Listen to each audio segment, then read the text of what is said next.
السلام عليكم، مرحبا بكم خوتي خواتاتي أمهاتنا أبائنا، إن شاء الله كامل راكم بخير وعلى خير وبصحة وعافية يا رب العالمين.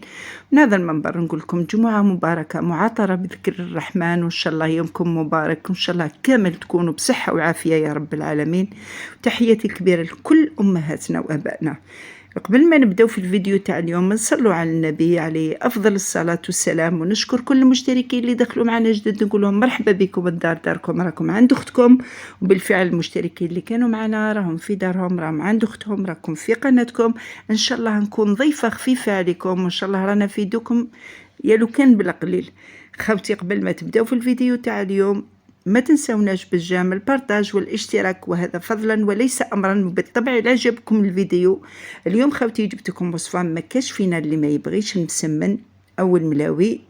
يعني الوصفه هذه كامل نبغوها، يبغوها كبار صغار، يعني تجي مع قهوه حليب ما نحكي لكمش عليها، تجي ولا اروع. المسمن تاع اليوم يجي مورق، يجي على ورقه. تابعوا برك الطريقه وان شاء الله راكم الحين تنجحوا فيها، تخرج لكم ما خير.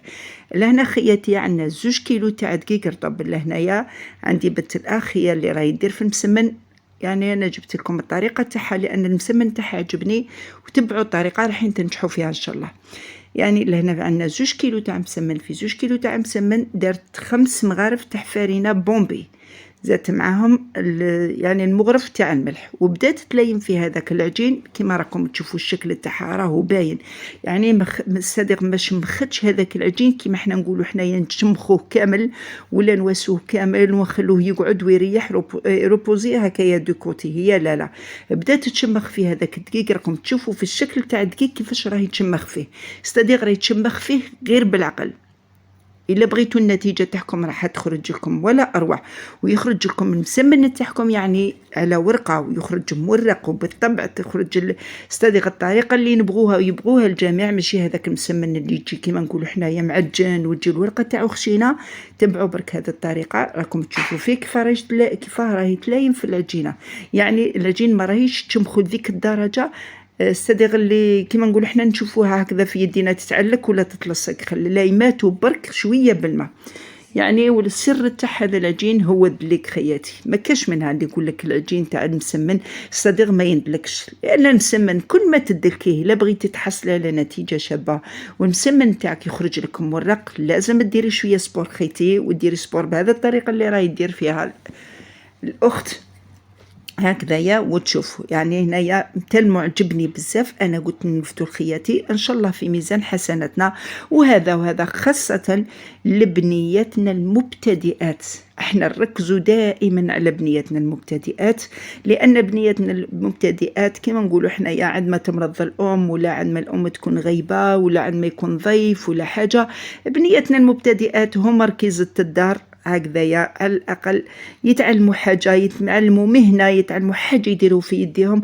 وهذه الطريقة اللي تبغي تتعلم راهي رايحة حتى ديرها مشروع مربح، وراح تخرج منها الملايين. كما نعرفوا خياتي دركا نخرجوا نشرو حبة تاع مسمن ولا من برا راهي تدير 5000، يعني 5000 راهي استدير راهي بحقها، يعني باغابوغ الواحد عنده عائلة دركا بياكل حبة مسمن، العائلة معناته راهي تتكلف له. هكذا يا خياتي، على الأقل يكونوا بنيتنا شاطرات، وإن شاء الله ربي يشد فيهم، ربي يسقم ساعدهم، وربي يخلي لهم صحاحهم إن شاء الله. يتعلموا بنيتنا حاجة ويديروها في يديهم، راكم تشوفوا فيه يعني بدات تدلك فيه، تدلك وتعاود، تدلك وتعاود، ودير غير فتاتة تاع ماء في يديها. يعني راكم تشوفوا توريكم في النتيجة باللي هنايا قد ما راها تدلك فيه وتوريكم باللي راهو ليس، وحست باللي مازالوا يعني ما وساش.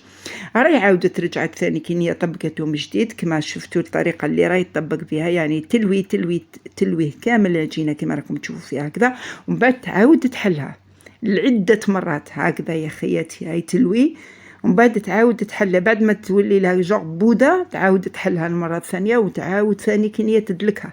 يعني دات لها هذه المده دات لها واحد 20 دقيقه، لكن يخرج لكم من المسمن تاعكم ولا اروح.